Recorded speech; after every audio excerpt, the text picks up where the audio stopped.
લેવા માટે કોણ આવ્યું હતું? બોલા પછી ત્યાં લઈ જઈને તને શું કર્યું? કઈ જઈને ક્યાં છે પીઆઈ સાહેબ આવ્યા નહીં એટલે બે થાય. તો પછી પીઆઈ સાહેબ આવ્યા પછી શું થયું? પછી એમના ઓફિસમાં લઈ જાય. ઓફિસમાં લઈ ગઈને પછી પછી આ કે પેલી ઓફિસે લઈ જાય સાહેબની ઓફિસ. તો ઓફિસમાં લઈ ગઈને પછી કહેતા કે તું જ લઈ જાઓ, બધા એમ કહે છે તું જ લઈ જાઓ. મેં કહું મેં નથી લીધું તો કે ના લઈ જાઓ. પછી કે બધા ટ્રસ્ટીને એમ કહે છે તો તું જ લઈ જાઉં છું, જે ચાવી બમણને અને તારી જોડે રહે છે. પછી પછી મેં કહું નથી લીધું કે ના તે જ લઈ જાઉં, કચરો નહીં વાળી.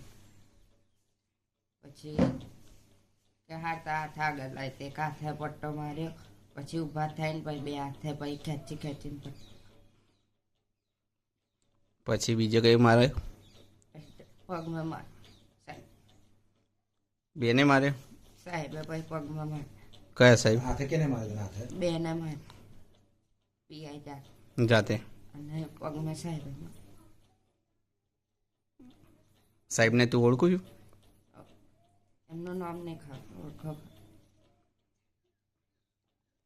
શું નામ છે તમારું? મહેશભાઈ રાવળ.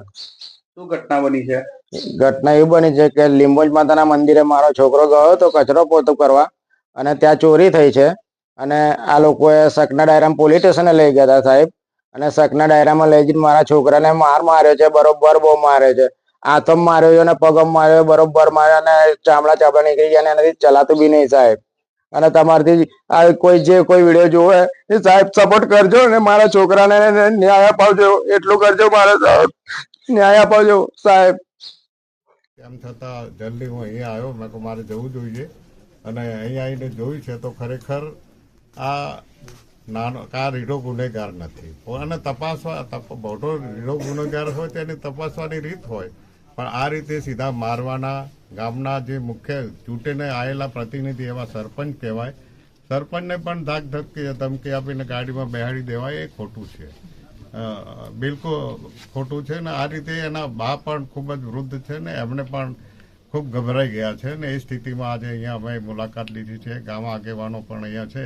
ત્યારે અહીંયા કહેવામાં આવ્યું કે આ ગ્રામ્ય રૂરલ પોલીસ સ્ટેશનમાં આ ગામ આવે છે ને એટલા માટે થઈને અહીંયા જે નિલેશભાઈ રાવળ જે છે એને ખૂબ માર્યો છે. મેં જોયું તો એ 9મા ધોરણમાં ભણતો છોકરો છે, વિદ્યાર્થી છે.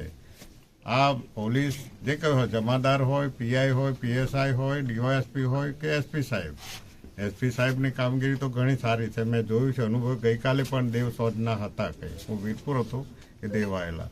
એટલે એમની કામગીરી સારી છે, પ્રશંસનીય છે. ને એ રીતે નીચેનો જે કંઈ સ્ટાફ છે અને જેણે જે આ કૃત્ય કર્યું છે તો ભગવાન માફ નહીં કરે. અમે તો ઠીક છે, તો ભગવાન માફ કરશે, કહીને છૂટી નહીં જતો. આપણે કહીએ એ પડે છે અને પડે જ છે. એટલે આ ગરીબ માણસને આ રીતે માર્યો છે એ ખરેખર બહુ ખરાબ કૃત્ય કર્યું છે અને આને સજા મળવી જોઈએ.